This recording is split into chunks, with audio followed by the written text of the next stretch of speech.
Operations को क्या बोलेंगे उर्दू में? अमल उसके जो रिवायात में फ़र्क आ गया है। रिवायत। रिवायात में फ़र्क आ गया है। रिवायात में फ़र्क आ गया है। रिवायात में फ़र्क है। सही।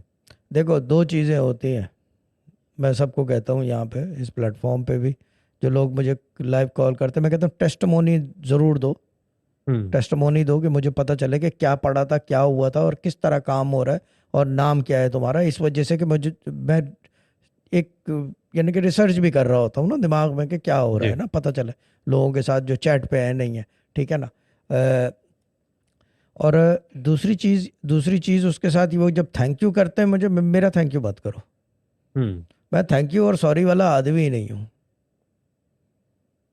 मैं थैंक यू और सॉरी वाला जी। आदमी ही नहीं हूँ। जैसे होता है ना कि जो शहजाद भाई ने गलती कर दी जी, रात को फ़ोन किया जी आई एम सॉरी। सॉरी क्या है यार, सो रही है तो पहले जगा के रखना था। जी। और ऐसी कैसी है कि सो रही है?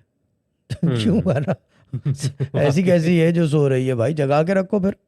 ये चीज़ है ना, ये बड़ा मसला है लोगों का।